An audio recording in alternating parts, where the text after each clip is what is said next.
Tá. Tá? Já tá gravando. É,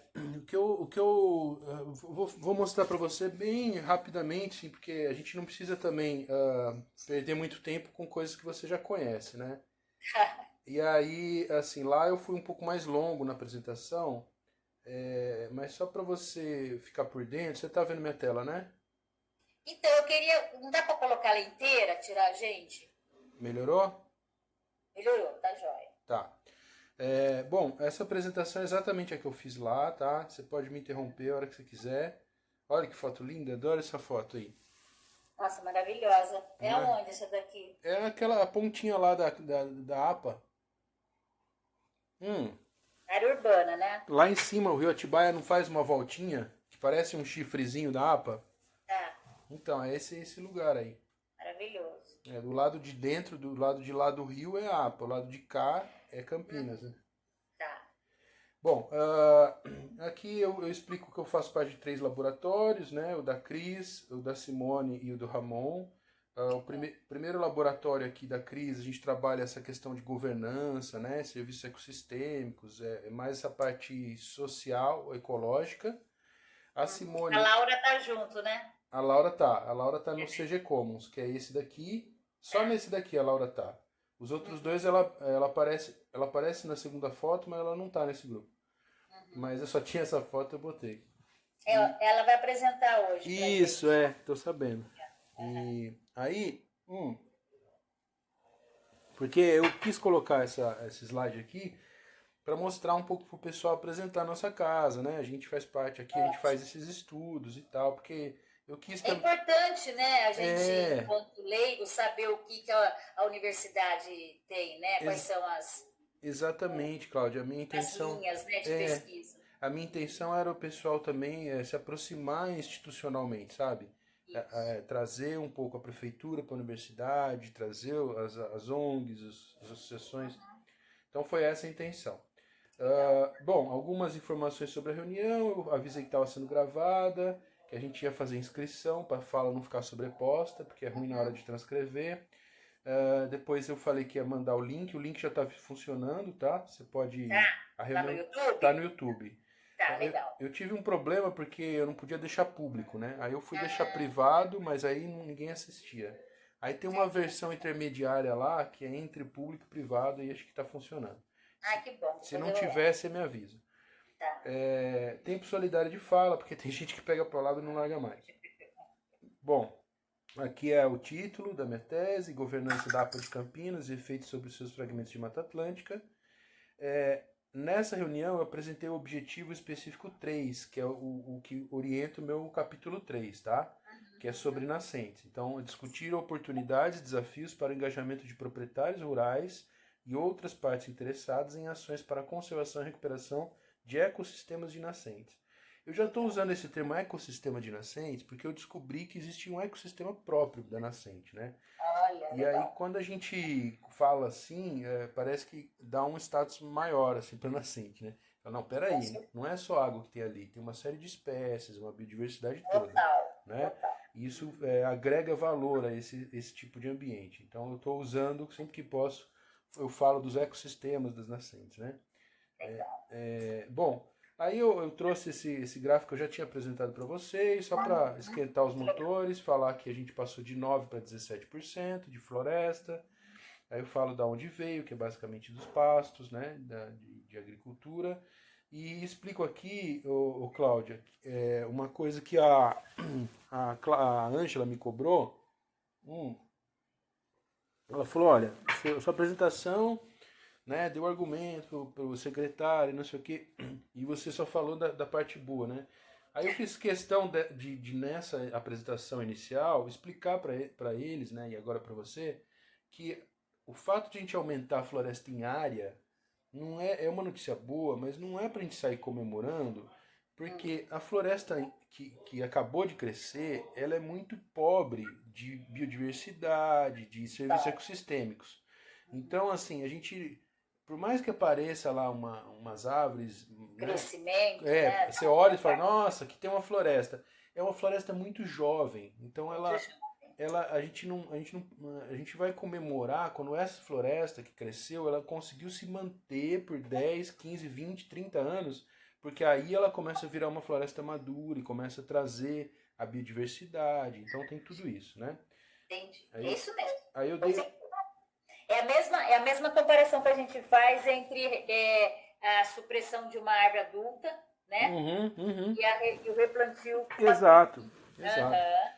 O único serviço ecossistêmico da floresta jovem que sobrepõe a floresta madura é o serviço de captura de carbono, porque essa floresta está em crescimento. Os outros todos, ela perde. Então, assim, a purificação da água, tem como se diz, a beleza cênica, tem uma série de serviços, são 17 serviços, 18 acho, que todos eles ela perde a floresta jovem Com para certeza. madura. Aham. Então a gente, assim, cresceu a floresta legal, mas a gente tem que ficar lembrando que não é só isso, né? E tem outra também, cresceu, mas até que ponto ela vai se desenvolver para chegar, né? Muitas vezes não tem um sucesso, né? Ela pode regredir a qualquer momento, né? Se não Sim, tiver uma alguém cuidando. queimada, tudo, né? Uma queimada acaba, enquanto que uma queimada na floresta, você ainda pode recuperar essa mata, né? Então. É muita coisa. Aí eu comecei a direcionar aqui a conversa para mostrar a relação de floresta e recurso hídrico, né? Então eu explico por que a degradação de florestas atrapalha a segurança hídrica, né? Ou gera insegurança. Porque a evapotranspiração, que é aquela água que sai das folhas e do solo para a atmosfera, é o que forma a chuva. Então, se você tira a floresta, diminui a evapotranspiração, diminui a precipitação local, tá? Por outro lado, você também perde a qualidade da água, né? E o bem-estar humano, porque a qualidade a floresta filtra a água, né? Para chegar no lençol freático. E, então ela purifica essa água. E ela faz parte, a floresta faz parte do ciclo hidrológico. Então é importante, né, que as pessoas lembrem disso. E aí, se você perde essas duas coisas, você aumenta a frequência e intensidade de eventos hídricos extremos, secas e inundações. Isso no cenário global, né? É claro que a APA não consegue mudar, criar uma mudança climática no planeta, mas ela contribui um 0,0001%, né? E para a qualidade regional, né? Daqui da nossa região. Exato, né? Exato. Então. Muda o mundo, mas muda o local. Haja localmente, né? Pense globalmente, haja localmente. É isso aí. Aí eu trouxe aqui rapidamente alguns pontos assim, para a gente relembrar o que são nascentes e qual a importância delas, né? Para a segurança hídrica. Então, nascentes são pontos naturais de afloramento de água subterrânea, são o início do fluxo hídrico superficial, são fundamentais para o abastecimento e manutenção de rios e córregos, são ecossistemas com biodiversidade dependente da água, exemplo, veredas, brejos, florestas ripárias, que são aquelas florestas de mata ciliar. São ecossistemas altamente ameaçados pela supressão da vegetação nativa, urbanização desordenada, agricultura intensiva ou rebaixamento do lençol freático. Né? Quando vai baixando o lençol freático, as plantas ali desse ecossistema não conseguem beber água e morrem. Então é um ecossistema que depende do lençol freático estar recarregado. Né? Possui alto valor ecológico, sociocultural e econômico. Eu lembrei, até indo para a reunião, da música do Itororó, né? Que você deve conhecer. Eu fui pro Itororó, beber água não achei, achei bela morena, aqui no Itororó deixei. Você conhece a música, né? Sim. Do nosso cancioneiro. Não achou, né? A fonte do Itororó. Você sabe a história? Não. A fonte do Itororó fica em Santos, ela existe. E eu morei em Santos e a gente passa lá na frente da fonte do Itororó. Que nada mais é do que uma nascente famosa, tão famosa que todo mundo conhece essa música, né? Que cantam pra gente desde criança. Então quis dizer assim que as nascentes elas podem e geram também valores sociocultural, né? Sim, total. E econômico, né? Também tem gente que vai visitar a nascente, gera turismo, tem gente que, né? Que a própria água da nascente é muitas vezes usada e tal. E também. É tão legal isso que eu tive numa fazenda aqui, que chama Fazenda São Rafael, ali em Joaquim Egídio, subindo o lado oposto do observatório, ali, indo na direção do Jaguari. E tem uma fonte lá, né? E assim, foi canalizada e ela tá lá com a água escorrendo sem torneira, né? Só com caninho. E ali o proprietário da fazenda falou assim pra gente: vocês estão, de frente para uma água que está aqui há 4 gerações da minha família. Olha que legal. Então foi muito legal. E você vê que ele falava com orgulho aquilo. Falava assim: o meu tataravô usou essa água. E hoje a gente tem ela aqui do mesmo jeito, na mesma vazão. Ou seja, ele cuidou, né, dessa nascente. É lindo você ouvir uma coisa dessa. A pessoa desenvolveu um valor relacional com a terra, né? Ele não é só um valor instrumental, ele não quer só usar. Ele valoriza, né, aquele espaço. E tá passando de geração em geração. Né? Você vê, já é uma coisa cultural. Se uma geração tivesse destruído, feito especulação ou outro uso errado, não teria, né, essa nascente. É muito legal. Não, muito legal esses depoimentos, né? E espero ouvir mais proprietários, vamos ver, né? Aí eu trouxe rapidinho só para a parte legal, né, que é a lei da vegetação nativa, que é a lei do Código Florestal, né? A gente está usando esse nome vegetação nativa porque nem só de floresta, né, o Código Florestal fala. Então é um nome, é um apelido meio...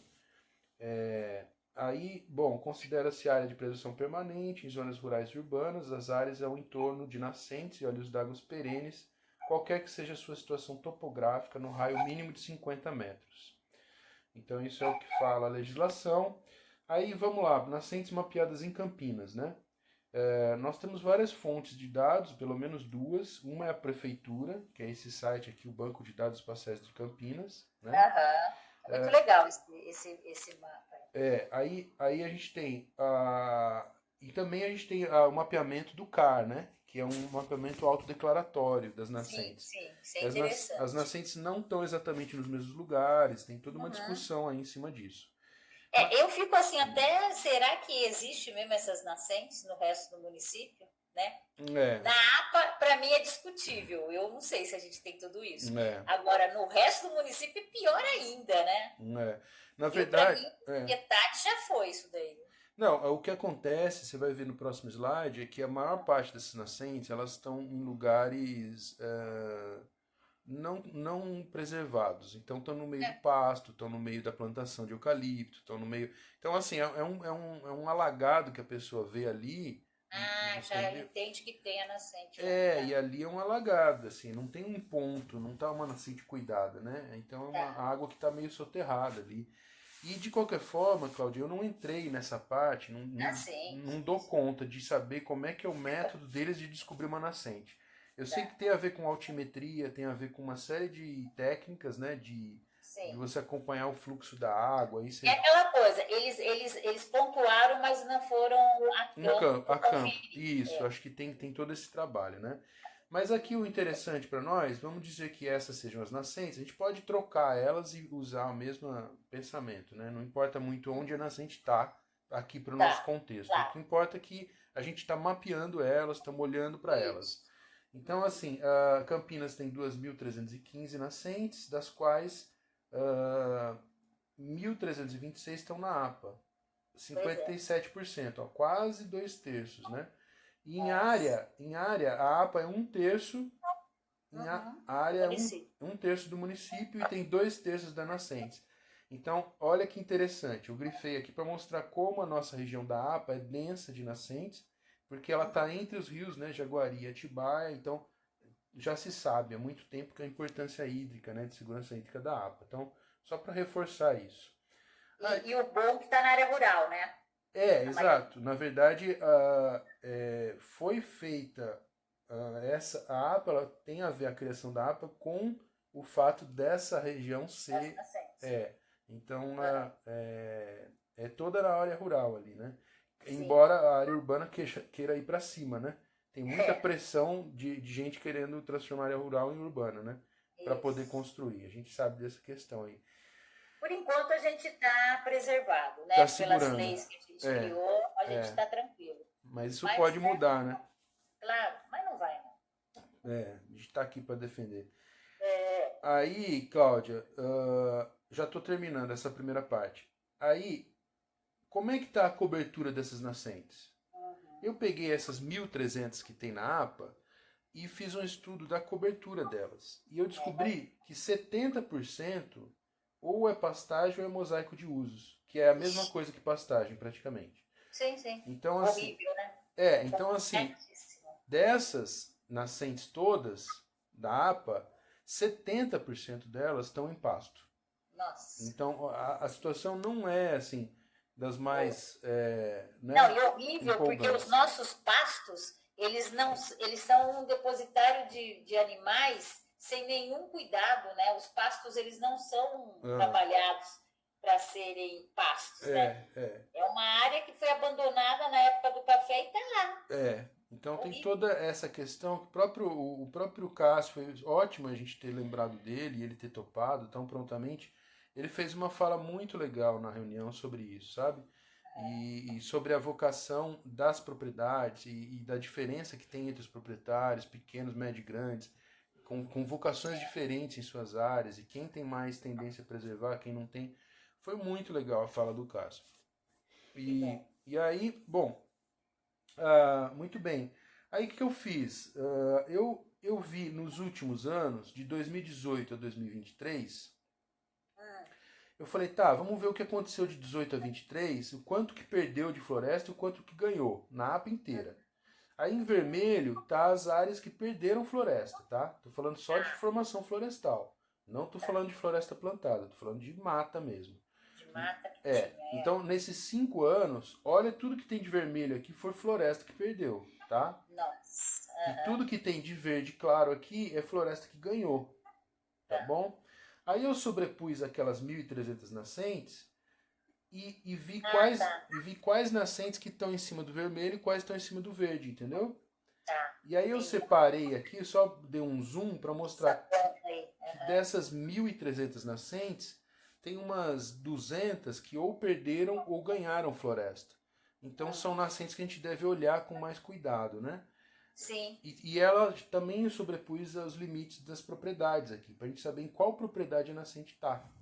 Então, isso é interessante, porque aí já também dá para a gente pensar num trabalho de conversar com os proprietários. Essas bolinhas vermelhas que você destacou seriam nascentes dentro da propriedade? Isso, e as vermelhas são nascentes que perderam floresta.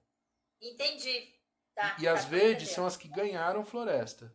Muito pouco, né? Assim, o que perdeu é maior nesse quadradinho aí, né? Nesse quadradinho tá ganhando o que perdeu, mas no geral tá ganhando o que ganhou floresta, tá? E as pretinhas não aconteceu nem perda nem ganho, tá? Tá abandonadinha lá. Estão lá, não mudou a cobertura. As que mudaram que eu trouxe para cá e transformei em vermelho ou verde. Que interessante, tá? Isso é muito legal. Esse estudo, se a gente pegar de quadradinho em quadradinho, a gente tem um panorama aonde que a gente precisa estar trabalhando mais, né? Não, você vai ver a segunda parte da apresentação. Aí eu acho que você vai gostar. Legal. Bom, então é isso. Aí, e a turma da prefeitura estava lá? Tava o Luiz Vogel, a Andréia, o Geraldo e a Sueli. O Geraldo e a Sueli como técnicos do PSA Água. Os outros técnicos estavam viajando, estavam de férias. Então, não, a Sueli e o Geraldo são super, super importantes. E assim, o Geraldo, eu não sei se ele adiantou para você do PSA Floresta. Não. Então, depois do PSA Águas, que já é um pagamento por serviço ambiental que já está sendo feito, a gente vai, eu acho que esse ano ainda vai ser criado o PSA Floresta. Então, para quem tem floresta na propriedade, vai ter muito benefício. E ganhar dinheiro. Ótimo. Isso bacana, né? É muito legal. E que bom que o Geraldo foi, assim, ele gostou muito da apresentação e ele ficou... na verdade, eu até ia te pedir isso, Cláudio, porque você é uma espécie de cola entre os conselheiros, né? Você é uma... Não, e eu trabalhei, né, lá na secretaria. O legal é isso. Você passou por todos os setores. Da firma lá. Você passou por todos os setores, né? Então, eu até queria te pedir, assim, para sondar o clima de como foi a reunião das nascentes, Você vê com os conselheiros, assim, como é que foi, se gostaram, as ideias. Hoje eu não vou participar da reunião, né? Eu vou ver depois gravada, mas eu imagino que em algum momento alguém comente alguma coisa, né? Com certeza. O Ricardo foi do São Conrado? Não, o Ricardo não. Então. Mas O assim, quem Ricardo, quiser ele é um participar na observador quinta. da fauna muito Aham, importante, porque aham. ele vem com essa coisa da fauna, entendeu? Ah, legal, Que é legal. importante, sem floresta, sem bicho, né? Não, é fundamental, né? E sem bicho, sem floresta, porque é o bicho E que ele faz a dispersão. conseguiu, ele levantou, até eu passei para Leonore, os bugios voltaram. Olha que legal, né? Esses primatas, imagina Uhum. o topo da cadeia que eles estão e quanto bicho tem abaixo deles, né? Não, e legal, porque assim, é uma família grande que tinha ali perto do clube de campo do tênis clube, na frente do São Conrado. Ah, E ele é tão. O Ricardo é tão assim que ele fez amizade com o carinha da banca de revista. hum, Aí o carinha da banca de revista filmou para ele os animais passando. olha. Porque assim, é o tipo da coisa que é aquele momento, né? Agora, eu, eu vi. Você viu, mas você tem como provar que eram eles mesmo, entendeu? É. E aí o carinha filmou para ele. Então, assim, é uma rede de apoio que ele criou muito Ah, interessante. que legal. Não, esse monitoramento de fauna, botar armadilha na mata. O que vai Isso. acontecendo é isso, né, Cláudia? Conforme a mata vai ficando mais madura, ela vai dando suporte a outras espécies, tanto vegetais como Isso. animais, né? Então, e as espécies são muito importantes para a saúde da floresta, porque as espécies, sejam elas de bactérias até as espécies Isso. de vertebrados, são muito importantes para a dispersão de semente, para dispersão Total. de nutriente, né? Também a troca genética entre as E a populações saúde da floresta, né? fica muito mais saudável, a floresta com os bichos. É. Ela Esses micro-organismos que a gente não enxerga são os responsáveis pela saúde mesmo, deixa a né? floresta muito mais saudável, muito mais Porque tem o resiliente. controle, né? O É, controle biológico entre eles, né? Então, é. se a gente sente a falta de uma bactéria, um vírus que sumiu, alguma coisa, Aham, aham. é o equilíbrio, né? Não, e a gente está falando da Mata Atlântica, né, Cláudia? Que é uma das 8 biomas mais biodiversos do mundo. Pois é. Então, assim, a gente está falando de espécies que talvez tenham endêmicas, que a gente chama, que talvez só tenham naquele lugar. E Pois se é. você tirar aquela floresta, você acabou com aquela espécie, né? Acaba com aquela espécie, sim. Tem o menor vertebrado do mundo, é um sapinho chamado sapo-pulga, que foi encontrado, ele é menor do que a unha do nosso mindinho. E precisa ver que coisa linda, assim, um sapinho vertebrado, o menor vertebrado do mundo. Ele fica lá no Olha, sul da Bahia e acharam aqui também em São Paulo, um parentinho dele. Mas olha. ele tem acho que 0,8 centímetros de. Entendeu? Então, assim, Nossa. e ele só acontece aqui. Aí você vai lá e tira aquela floresta para construir uma Havan, uma loja da Havan. Entendeu? Aí você acabou com aquele sapinho, né? E aquele sapinho às vezes tinha a cura de uma doença para nós, tinha, né? Ou Sim. mesmo que ele não fosse importante para nós, ele tem, né, o lugar dele na natureza, né? Não, com E deve certeza. ser respeitado. E aí, só para a gente avançar, Cláudia, eu fiz a seguinte pergunta, né? Depois dessa primeira apresentação, eu abri para uma discussão com a seguinte pergunta: o que favorece e o que dificulta a união de proprietários rurais, poder público e terceiro setor na realização de ações de conservação e recuperação em áreas de nascentes? Quais ações? Cercamento ou plantio? O que dificulta e o que favorece? Eu queria ouvir os conselheiros, os técnicos, como é que nós estamos, né? O que já foi feito e quais são as dificuldades. E aí foi muito legal, o Perdigão pegou a palavra, contou toda a história da luta dele, de reflorestar e assim, os esforços que já foram feitos e as dificuldades. E aí o Cássio trouxe essa questão que cada proprietário, que a gente tem que distinguir proprietário rural, é uma coisa complexa, não é só um tipo, e que dependendo da vocação da propriedade, a pessoa está mais propensa a conservar ou menos, né? E curiosamente, as propriedades maiores têm mais engajamento, porque elas têm que cumprir mais a lei, elas estão mais assim. As pequenininhas, geralmente, a pessoa ela não, ela tem uma intenção de fazer um sítio para lazer, e não exatamente ter uma propriedade rural, aí a relação dela com a terra é outra. Então, assim, foi muito rica a discussão, né? Depois, se você quiser, você ouve as respostas, estão gravadas. É que a gente imagina também a proporcionalidade, né? Você fazer uma APP de uma nascente de 50 metros numa grande propriedade, é o pedacinho só que fica sem uso. Agora um sítiozinho, que é os mesmos 50 metros. Exato. Tem essa questão da proporcionalidade, né? Eu nem tinha pensado nisso, mas essa é uma questão. Mas e assim, não tiramos o pensamento do pequeno proprietário, mas, né? Também por outro lado, né? A gente pode... Mas você pode também, eu acho que dentro da APP, é que nem a gente fala, ter um uso comercial, ou seja, você fazer uma agrofloresta, você faz a revegetação, mas você tem uma intervenção, entre aspas, econômica. Isso, uma recompensa é o que os programas fazem, né? É uma justificativa que faça com que você cerque a área, né? Faz o replantio e faz as espécies de alguma forma que você tire algum subsídio dessa área. Ninguém vai ser contra essa pessoa. Exato.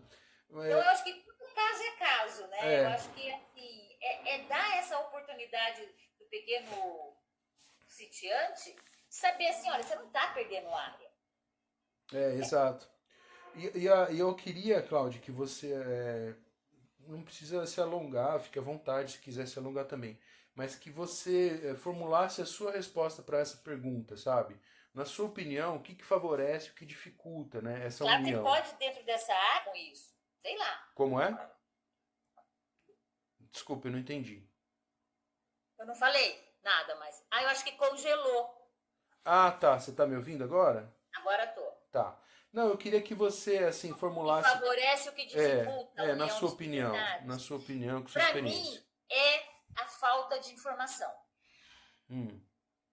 A falta de informação de que você pode sim, desde que você cumpre a lei e assim, informar a importância que é cumprir a lei para o seu benefício mesmo, enquanto proprietário.